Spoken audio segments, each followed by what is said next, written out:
Hello guys! Ayan, samahan niyo po ako. Magluluto po ako ng simpleng ulam. Ang saba o mackerel pala guys. Igigisa lang po natin yan with saluyot and spinach. Yan, lalagyan lang po natin ng with a twist ng egg.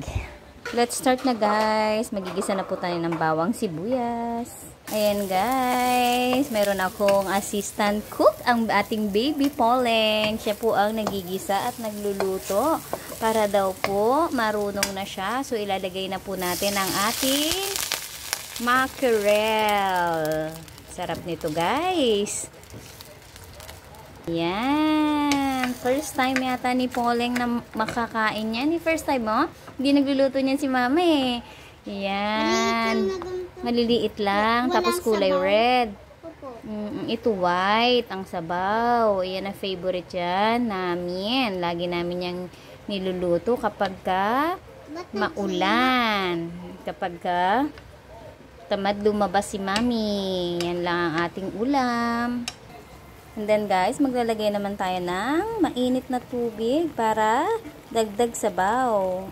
Siyempre guys, lalagyan natin ng paminta. Hindi pwedeng walang paminta po. Sa isang araw. O sige, ikaw maglagay ng paminta. Dagdagan mo pa ng paminta. Wow! Enough na yan. Tama na, baby. Lagay naman tayo ng patis. O, ikaw din maglagay, baby Pauline. Oo, patis. Hindi, okay na yan. Ganyan na yan. Buhos mo na lang. Yan. Yan. Ang patis talaga ang nilalagay dyan, guys. Sa mackerel. Turuan mo si mama magluto niyan, ha? Okay. Yan guys, best time na ilagay na natin ang gulay na saluyot na aking hinarvest at spinach. Yan, tulungan mo si mami. Baba mo. Very good. Very good. Okay, done na. Yan, halu-haluin. Kapag gumulo na ng kulong-kulo yan, ay maluluto na po yan. Ilalagay din natin ang ating miswa.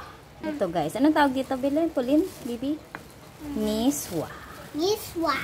Miswaki. Ayan guys, so yummy na siya. Tikman na natin dahil napaka-bango na ng amoy. Sarap.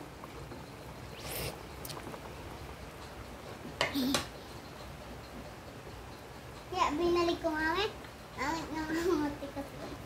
Palagi ako nangangati pala pag wala! Ang sarap! Sarap yan. Salambutin lang natin. Ang sarap! Malambot tayo!